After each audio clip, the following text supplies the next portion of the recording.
Good day, welcome to our DaytonaHandy.com video. Today's video is about fence repair in Daytona Beach, actually the surrounding area, South Daytona, Ormond Beach, Port Orange. So what I have here is one of those white solid fences that kind of blew apart during the hurricane here in 2024. Yeah, there you have it, just all the pieces and everything. I'm slowly putting it back together.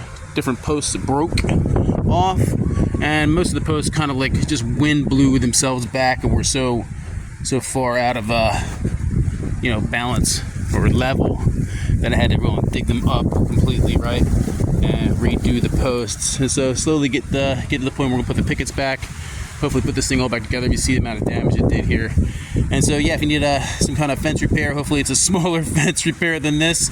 This one's gonna take about 3 or 4 days, but yeah, I'd love to help you out. Check out all our services, our handyman services here in the Daytona Beach area, DaytonaHandy.com.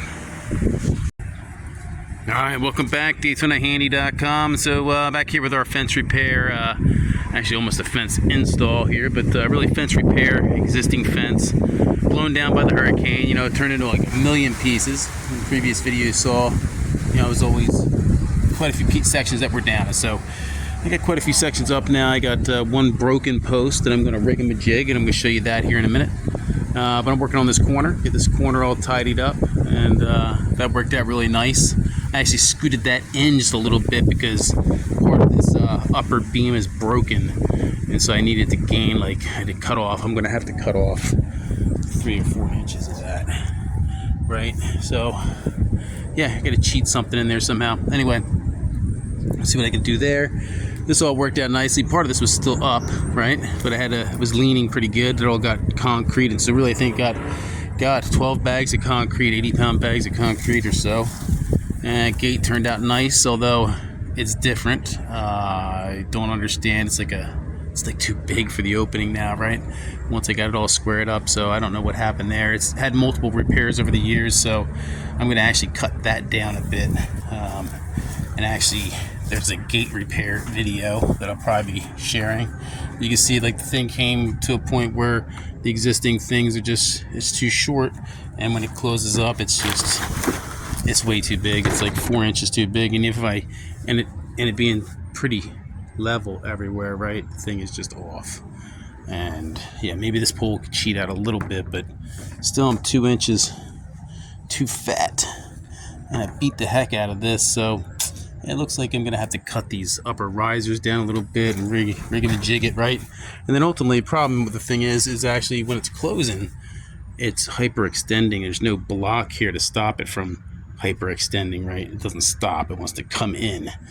And so yeah, between that and the ground being all screwy and hurricanes, that thing's not going to stand a chance. Anyway, looking for repairs in Daytona Beach, I'd love to chat with you. Give me a like and a share. But that's our huge pile. Remember the mess we had? We're down to that little pile there and this little pile here. And so this is going to be my next project here. I'm going to actually and so here in Daytona Beach, they're out. You can't find one of these anywhere, right? This stuff doesn't exist. It's going everywhere. It's sold out. And so it's been gone for some time. And the guy just laughed at me when I asked him about it. So it looks like I'm going to have to rig and jig this somehow. And so I can't get the right post. And so Home Depot has the square version of this, right? And they don't have anything but corner posts, and Lowe's has this version. This decorative version is actually from Lowe's. This is a Lowe's vinyl fencing, right? 6 foot by 8 foot vinyl fencing, and it's decorative. I forget the name of it, Linden or something. But it is out. They do have blanks and they have corner posts, but no line posts. So what I'm gonna do is I'm gonna cut this down. I'm gonna cut this down and somehow we're gonna jig this in with a 4x4 that I'm gonna put in the ground.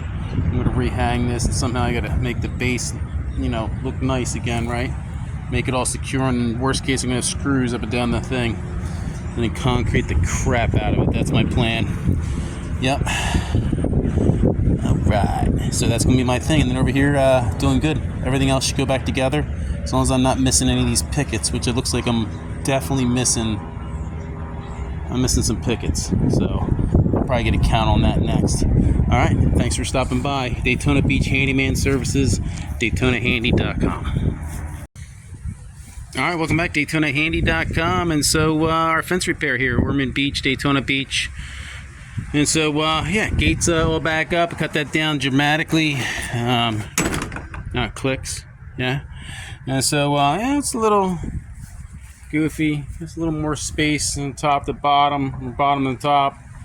But all in all, this thing actually, it does push back, but without like strapping something into the building over here, which is really what it needs. It needs a big ass brace, an L bracket or something that pulls that first one, and then you gotta actually screw all these things together. And what I don't like about this entire fence is, you know, every one of these sections is not connected to the next section, right? There's no internal bracket. Like inside here, these two ends come in. This end goes in here, 50-50, right? 50-50. But then they don't put anything, any kind of bracket or clip or something to keep it from pulling back out, right? And so the thing really is just a poorly constructed, you know, I could rig it as a handyman. I can go and put little brackets and stuff, and in the corners and different places in here I did put brackets and other things, 4-inch screws, but really can't say that it grabbed much of this vinyl. And so all in all, it's probably nice that this thing does open and close now. And looks like I got a screw or two coming out there still. I have to adjust that, but all in all, the fence job did come around, and just about every post had to be dug, and any old concrete pulled out and new concrete put in, the post leveled, and then the sections put in. And really probably the worst two spots really were like this corner here where it all came together. I had to cut this thing back about 6 inches on one side, and so I had to cheat the post a little bit, and so that worked out actually pretty good. There I have multiple brackets up inside the top of it, trying to pull the corners together so that it's not just sitting inside two holes, right, flopping in the wind. And so really a bunch of these I did put brackets in. A couple of these are still missing caps. Gotta get a cap on some of these guys. And really, if you're doing this kind of fence, don't glue the damn cap down. Really put some kind of sticky thing on it. Some of these caps are so glued down you can't access it, and ultimately you have to, because man, it's all messed up. Again, this post was kind of weak. Did some funny rigamajou there, and then in here I showed you this post that actually snapped in half. Not in half, but down here it broke. And so I cut both pieces that were broken and merged them together, and then put a 4x4 inside here, and it screwed it all together. It's actually pretty solid. It has like 2 bags of concrete, and all in all, that's how she comes together right there. Yeah, very nice, not too shabby. Now it needs a good bath. And so quick little siding repair, and this project will be wrapping up here. All right, hey, thanks for stopping by. If you're looking for fence or gate repair or small fence job, I'm interested in chatting with you. Call me and my team. Love to help you. DaytonaHandy.com.